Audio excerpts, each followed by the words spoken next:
I'm strong, you know, I'm strong. I can arm wrestle. Do you want to arm wrestle? No. I've been taking, you know, I've been taking part. These aren't mine. I can kick. Okay.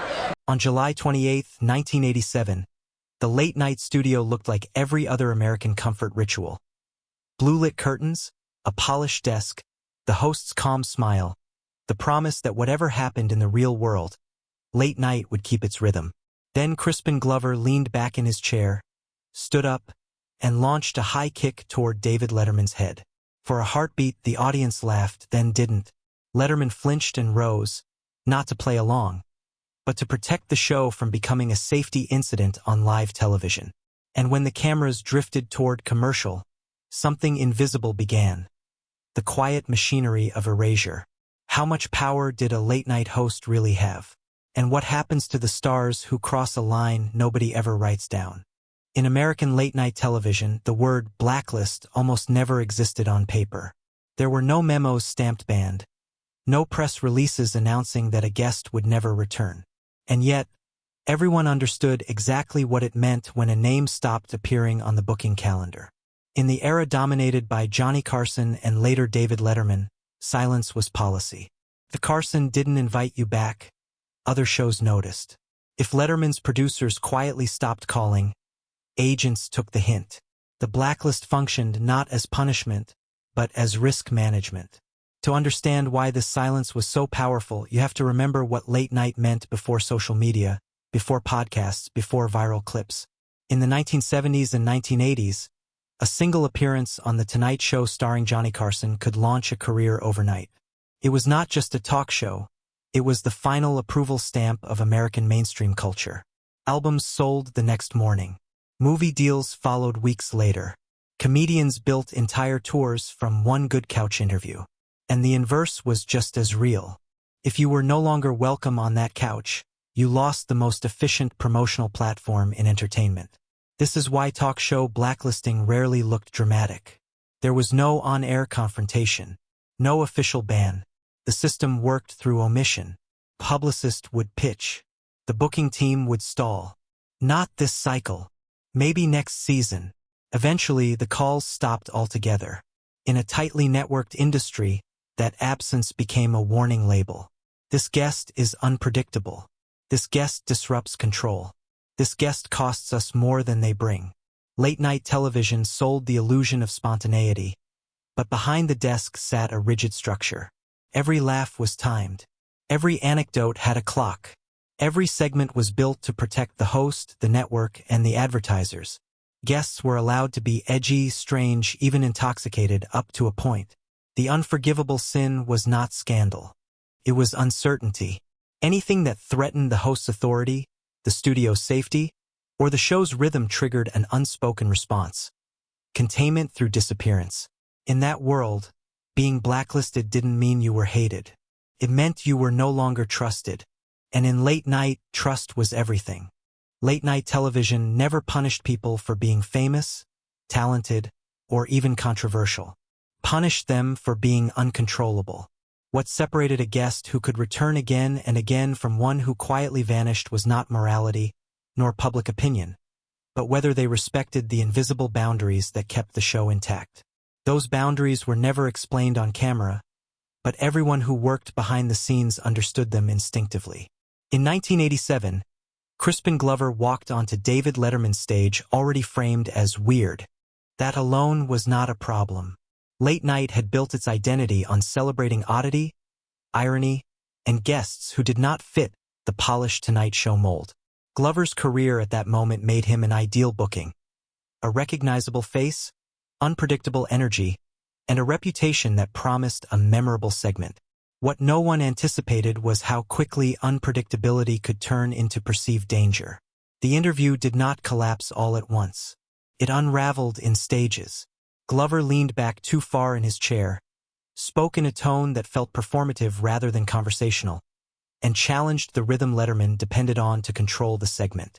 Then came the moment that changed everything. Glover stood, pivoted, and launched a high kick toward the host's head. Whether it was meant as a joke, an act of performance art, or a deliberate provocation hardly mattered. What mattered was that Letterman instinctively stood up. In late night, the host leaving his seated position is a red alarm. It signals that the format itself is at risk. From the audience's perspective, the moment hovered between comedy and discomfort. Laughter scattered, then thinned. From the control room's perspective, it was something else entirely. Live television is governed by safety protocols, advertiser assurances, and legal exposure. A guest who appears physically threatening, even symbolically, becomes a liability. That single movement reframed Glover not as eccentric, but as unsafe. And once a guest is categorized that way, the system responds automatically. Not with confrontation, but with distance. After that night, there was no public statement. No explanation. Glover was simply not invited back. Over time, the absence hardened into reputation. Agents learned that booking him on high-control platforms carried risk. The industry did not need to agree on whether his act was intentional. It only needed to agree that it disrupted the host's authority. In talk show culture, challenging authority on camera is the fastest way to lose access forever. 7 years earlier, a very different kind of disruption played out on Johnny Carson's Tonight Show. Truman Capote did not threaten anyone physically. He barely threatened the format verbally. The danger he represented was subtler, and in some ways more damaging. Capote arrived impaired by alcohol, by medication, by exhaustion, or by some combination of all three. He struggled to finish sentences. His responses drifted, collapsed, and failed to land. Carson did what seasoned hosts are trained to do in emergencies. He simplified questions, shortened exchanges, and tried to protect both the guest and the show. But impairment on late night is judged differently depending on outcome. Comedians like George Carlin could arrive visibly altered yet still deliver precision, timing, and coherence. That was tolerated, even mythologized. Capote's appearance crossed the line from altered to incapacitated. He could not perform the basic function of a guest. Communicate clearly within a limited window of airtime. In the language of television, he wasted minutes that could not be recovered.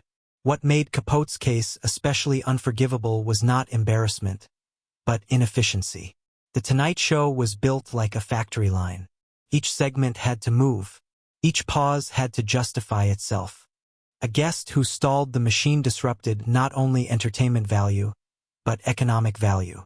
Carson did not shame Capote. He did not scold him. He simply did not call him back. And because Carson's silence carried industry-wide authority, Capote's television presence faded rapidly afterward. The message was brutal but clear. Late night could forgive scandal, but it could not forgive dysfunction. A guest who cannot deliver usable television is a guest who endangers the host's control over the broadcast. And control was Carson's defining currency. If Glover represented a threat to physical safety and Capote represented a threat to airtime discipline, Joan Rivers embodied the most personal violation of all: betrayal. Rivers had not merely been a frequent guest on The Tonight Show. She had been Carson's trusted substitute host, the woman chosen to sit behind the desk when he was away.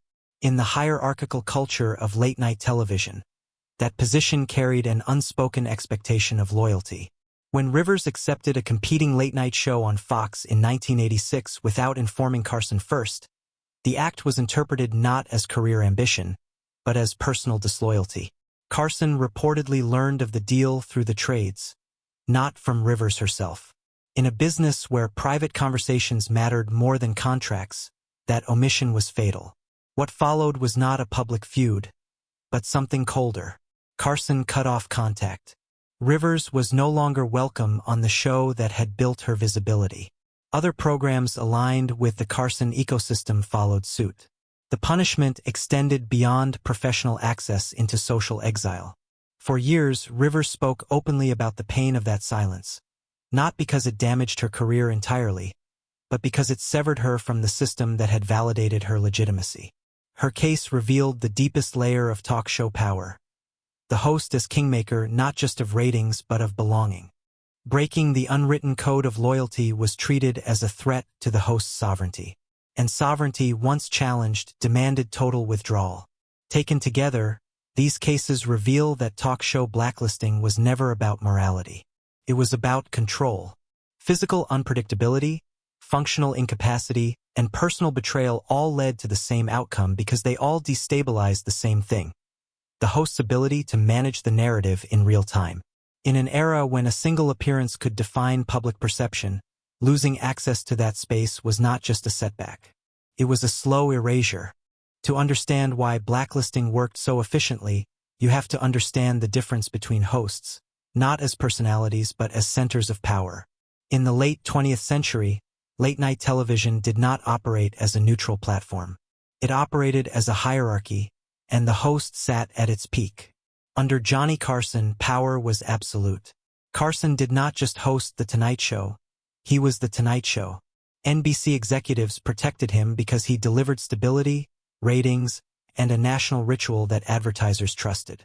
When Carson decided a guest was no longer welcome, the decision did not need to be announced. Agents understood that pushing back was pointless. Other shows followed his lead, not out of fear, but out of alignment. In Carson's era, there was one couch that mattered most. Being absent from it meant losing relevance in real time. Carson's authority also shaped the rules. He tolerated sharp edges, biting humor, and even intoxication, so long as the guest remained functional and deferential. The line was crossed not by scandal, but by disruption. A guest who embarrassed themselves could be forgiven. A guest who embarrassed the show could not. Carson's power was quiet, paternal, and devastating precisely because it did not need enforcement. Silence did the work. When David Letterman rose to prominence in the 1980s, the surface tone of late night changed. Letterman cultivated irony, awkwardness, and guests who felt anti-establishment. His show thrived on discomfort, up to a point. The difference was not that Letterman was less powerful, but that his power operated differently. He allowed weirdness, but only if it remained theatrical. Once weirdness crossed into unpredictability, the tolerance vanished. This distinction explains why Crispin Glover's kick mattered so much. On Letterman's stage, eccentricity was welcome. Physical risk was not. Letterman's authority depended on maintaining the illusion that chaos was curated. When that illusion broke, the response mirrored Carson's. Withdrawal, not confrontation. Different style, same mechanism.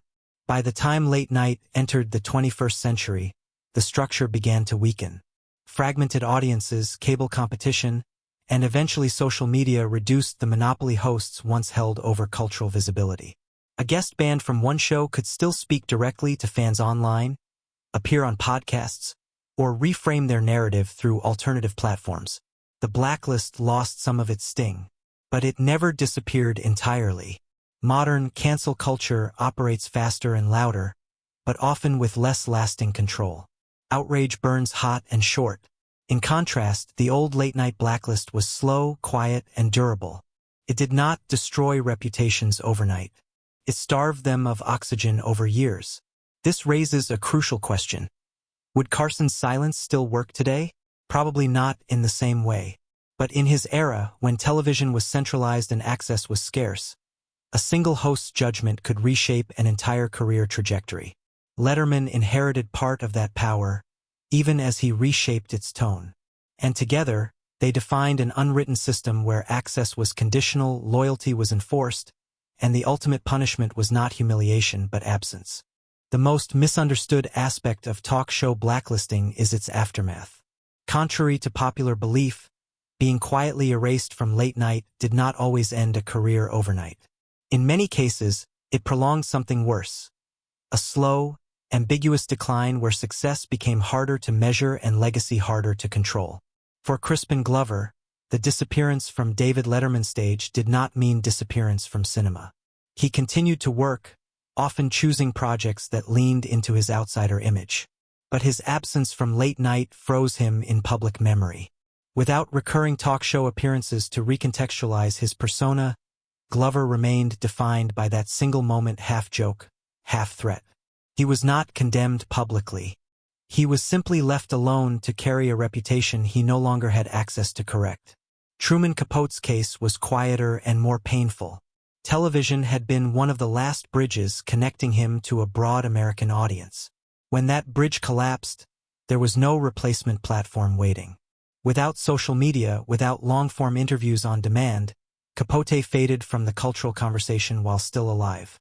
His work remained revered, but his presence vanished. The blacklist did not erase his genius. It erased his voice at a time when he needed it most. Joan Rivers experienced the most complex aftermath of all. She did not disappear. She fought. She built an alternative career path in stand-up, fashion television, and later reality media. But the cost of being cut off from Johnny Carson's ecosystem followed her for decades. Rivers spoke openly about the emotional toll, not because she lacked success, but because she had lost legitimacy in the one arena that once crowned her. The blacklist was not just professional. It was personal.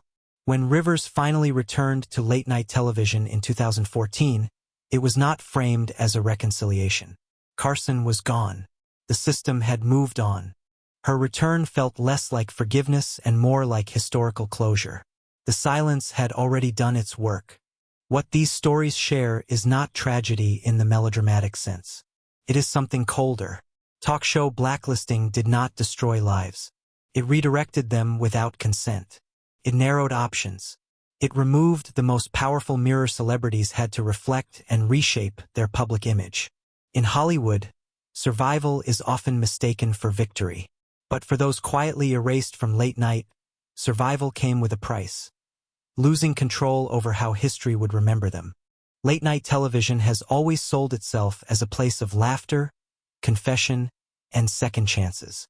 But behind the desk, it operated by a different logic, one built on control, loyalty, and omission. In the eras shaped by Johnny Carson and David Letterman, the most powerful punishment was never public humiliation. It was silence. Scandals faded. Awkward moments were forgotten. But being quietly removed from the late-night ecosystem meant losing the single most important stage for reinvention. Without that stage, celebrities did not collapse in flames. They drifted. They survived without the chance to explain themselves, to recalibrate their image, or to be seen anew. In Hollywood, that kind of silence is not neutral. It is directional. These stories are not about villains and victims. They are about systems. About how power protects itself by avoiding chaos, by prioritizing control over empathy, and by enforcing rules no one ever signs but everyone obeys.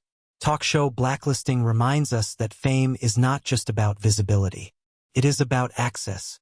And access, once revoked, is rarely restored. In Hollywood, scandals fade, but silence lasts forever. If you found this story unsettling, consider what it says about who controls culture, and who decides when someone disappears from it. Subscribe for more untold stories behind American television power. And comment below. Do you think these bans were justified, or were they quiet abuses of power?